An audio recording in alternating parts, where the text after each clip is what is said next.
Malam ini AMD sudah mengizinkan performa prosesor Zen 5 sudah bisa ditayangkan.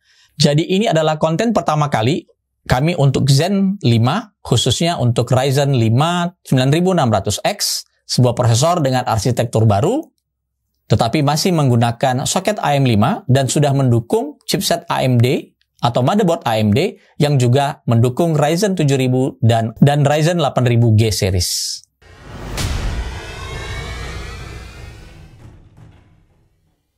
Ryzen 9000 series atau dikenal dengan nama Granite Ridge menggunakan arsitektur Zen 5 yang mengusung fabrikasi TSMC N4X dan N3A.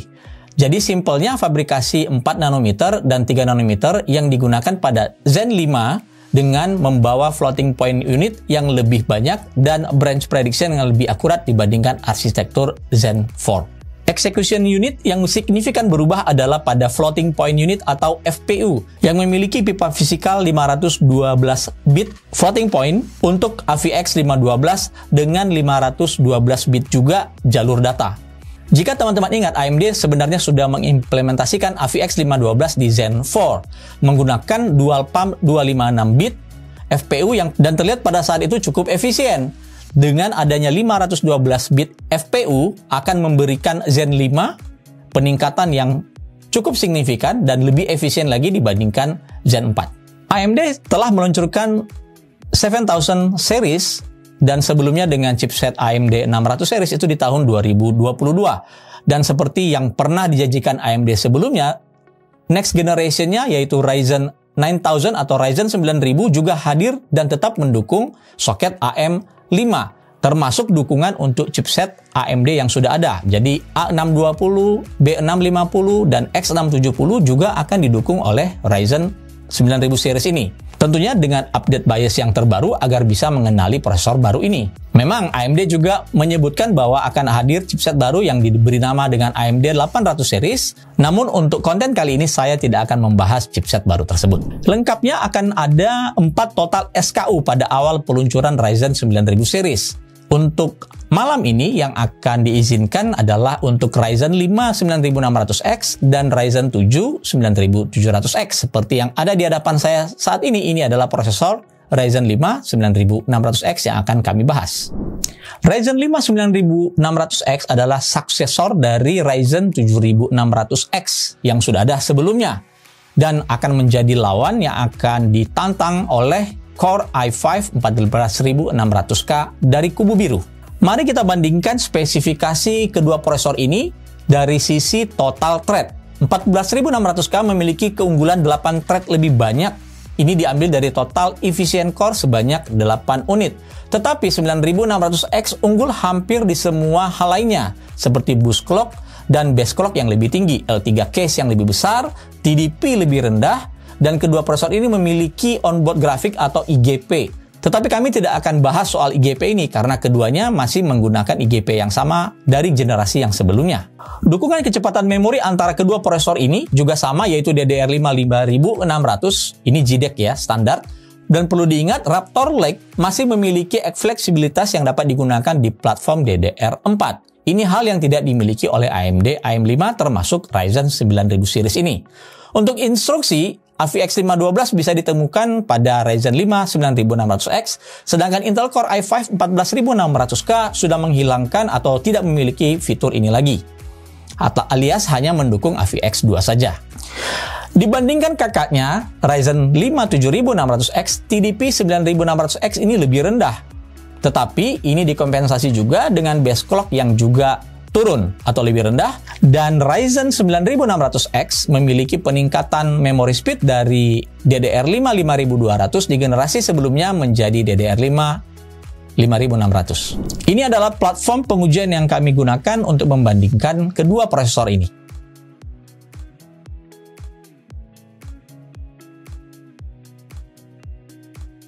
Ada catatan sedikit untuk Ryzen 5 9600X, untuk defaultnya kami gunakan FCLK 2000 MHz, memory clock dan uncore clocknya ada di 1:1 dengan kecepatan DDR5 5600 atau JEDEC.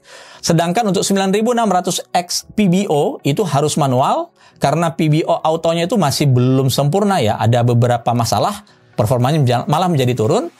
Untuk PB manual kami set di FCLK 2000 MHz, MCLK dan UCLK 1:1, kecepatan DDR5 5600, curve optimizer di minus 30, PBO plus 200 MHz dengan TJ Max di limit di 90 derajat. Membandingkan kedua platform ini dalam aplikasi productivity atau desktop application dan juga ada beberapa synthetic benchmark yang memanfaatkan clock, cache, dan multi-thread untuk memberikan gambaran efisiensi produktivitas dalam beberapa skenario. Kemudian beberapa title game juga kami bandingkan untuk mewakili beberapa API seperti DirectX 12, Vulkan, dan Unreal Engine di resolusi Full HD, tanpa upscaling dan no ray tracing. Mari kita mulai membahas dari game benchmark. Total ada 12 title game yang kami uji. Secara overall, Core i5 14600K masih sangat powerful. Tercatat Ryzen 5 9600X hanya unggul di 4 game saja, yaitu Horizon Zero Dawn, God of War, Shadow of the Tomb Raider, dan Red Dead Redemption 2. Sedangkan untuk Assassin's Creed Valhalla, kedua prosesor ini bisa dikatakan berimbang. Cinebench R23 unggul lebih banyak thread, tentunya membuat Core i5 14600K unggul di multicore sebesar 23%. Tetapi untuk single thread, 14600K harus mengakui keunggulan dari Ryzen 5 9600X, bahkan pada kondisi default dengan perbedaan sekitar 7%. Cinebench 2024. Pada kondisi ini juga sama, terlihat di Cinebench 2024 Intel unggul di multicore sekitar 27% dan di single thread tertinggal hampir 12% dari AMD. Di V-Ray benchmark, 14600K kembali unggul di benchmark ini karena memiliki lebih banyak thread dengan leading hampir di 8%. Blender benchmark, Intel meninggalkan AMD dengan rata-rata 17% dari 3 hasil pengujian. UL Procyon Office benchmark, meskipun unggul cukup telak di segmen Microsoft Word, namun secara rata-rata AMD tertinggal tipis sekitar 0,85% dari Intel 14600K. UL Procyon Photo Editing Benchmark, keadaan berbalik di sini. AMD unggul 20% di image retouching, yang membuatnya secara overall unggul sekitar 10% dibandingkan Intel. UL Procyon Video Editing Benchmark, kembali AMD menunjukkan dominasinya dengan leading tipis di 3%. UL Procyon AI Vision Benchmark, di Windows ML dengan CPU float 32, menjadikan ajang AMD melakukan unjuk gigi performa. Bahkan pada kondisi default tanpa PBO, tercatat leading mencapai 10% dibandingkan Intel. 7-Zip Benchmark, di sini jelas Intel mengungguli AMD dengan perkasa, lebih dari 20%. Handbrake, hanya terpaut tipis sekitar 1%, AMD unggul dari Intel. Handbrake di sini kami melakukan encoding file MOV 4K menjadi file MP4 1080p30 dengan preset fast. 3D Mark CPU Profile. Ini lebih pada analisa performa per thread dari kedua prosesor. Ada yang unik, 9600X mulai di pengujian 4 thread perlahan menyamai performa dari 14600K. Dan pada 2 thread dan single thread, 9600X dapat mengungguli 14600K baik dari sisi skor maupun rata-rata FPS per simulasi. Terlihat fitur AVX 512 yang tidak dimiliki Intel 14600K menjadikan benchmark ini tidak berjalan seperti pada AMD Ryzen 5 9600K. Kami tampilkan nih screenshotnya. Keunggulan adanya AVX 512 otomatis membuat 9600X lebih superior dibandingkan 14600K dengan gap hampir 25%. Konsumsi daya dalam game, 9600 default otomatis tidak lebih dari 80 Watt karena itu adalah limit PPT untuk standar setting untuk 9600X sesuai dengan speknya. Sedangkan ketika PBO diaktifkan, tercatat angka maksimal ada di 106 Watt, jauh lebih rendah daripada 14600K yang mencatatkan angka 172 Watt. Jika di rata-rata, konsumsi daya prosesor AMD lebih rendah di kisaran 16%. Konsumsi daya full thread, Intel tentu akan memaksimalkan sesuai PL yang kami set, yaitu PL 181 Watt, demikian juga 9600X default. Sedangkan untuk 9600 PBO tercatat angka maksimum di 147 Watt dengan rata-rata AMD lebih rendah hampir 28%. Optimalisasi PBO manual dan Curve Optimizer menghasilkan angka 2200-an di single core di Cinebench R23 dan clock prosesor tercatat menyentuh angka 5650 MHz. 250 MHz lebih tinggi dari klaim clock PBO dari AMD. Manual overclocking, chip sampel yang kami terima ini bisa di overclock hingga 5,55 GHz di V-Core 1,25 volt. Di atas itu, voltase berapapun yang kami setting tidak akan merubah clock yang lebih tinggi dari prosesor ini, meskipun kami sudah mencoba di V-Core 1,35 volt. Di bagian memori mampu berjalan stable di DDR5 8000 dengan hanya meload XMP, karena memori yang kami pakai memang tidak memiliki profile expo. Kami menggunakan Patriot Extreme 5 DDR5 8200 dan memang bisa boot di DDR5 8200, hanya tidak bisa lolos pengujian memtest. Kita berbicara sedikit tentang FCLK. FCLK standar untuk 9600X ada di angka 2000 MHz. Jadi masih sama seperti Zen 4 atau Ryzen 7000 series. Masih bisa berlari di 2200 MHz, tapi ada seperti bug di mana performanya malah menjadi lebih pelan dibandingkan 2000 MHz. AMD Ryzen Master tentu saja tetap disertakan dan memberikan kemudahan bagi teman-teman dalam melakukan monitoring, kemudian overclocking, tuning, dan berbagai fungsi lainnya. Ingat, Ryzen Master Utility tidak bisa digunakan di chipset A620. Berdasarkan data pengujian game antara kedua prosesor ini, geometnya tipis sekali, sekitar hanya 0,4%, dan bisa dikatakan keduanya seimbang. Namun, Core i5 14600K harus membayar keunggulan tipis tersebut dengan daya rata-rata 16% lebih tinggi. Aplikasi sintetik dan juga productivity pada data Geoman menunjukkan keunggulan Core i5 14600K tipis saja di 2%, namun ini juga harus dibayar dengan daya rata-rata lebih tinggi 27% dibandingkan 9600X.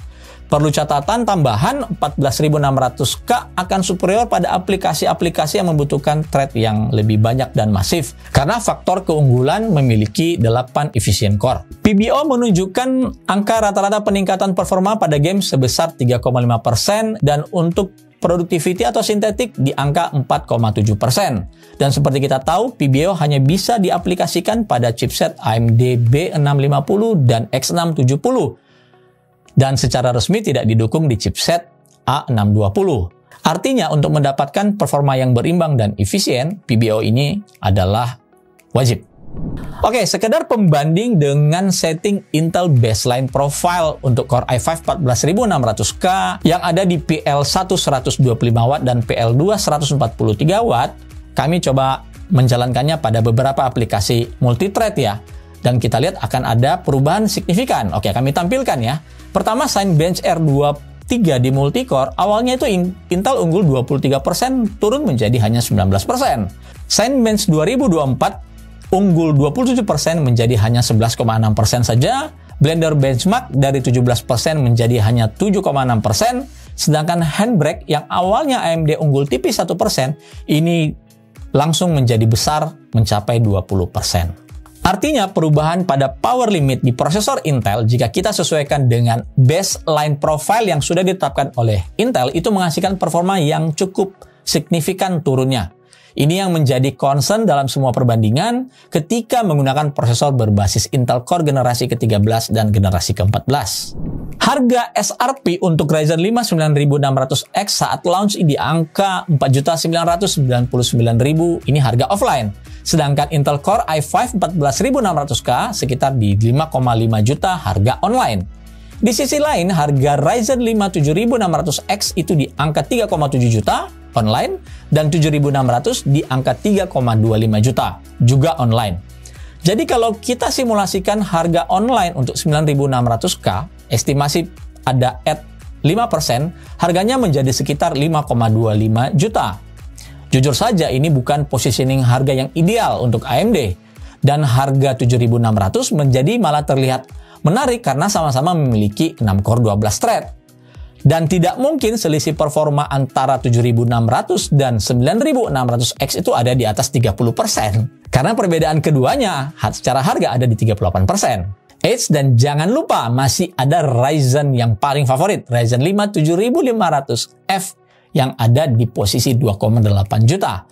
Dan kalau teman-teman ya misalnya mau prosesor yang jelas-jelas lebih powerful jika dibandingkan dengan 9600X yang memiliki core thread yang lebih banyak, ya teman-teman bisa lihat harga Ryzen 7 7700X itu bedanya tipis atau bahkan bisa dikatakan sama dengan harga online Ryzen 5 9600X.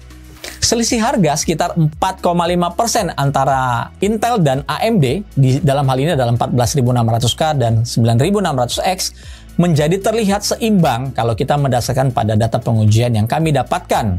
Satu-satunya kelebihan yang dimiliki 9600X jika dibandingkan 14600K terletak pada efisiensi cost saat digunakan. Dengan kata lain, Ryzen 5 9600X akan terlihat murah dibandingkan Core i5 14600K ketika sudah digunakan, jadi cost operasionalnya yang kita ngomongkan di sini sehingga dia menjadi lebih efisien.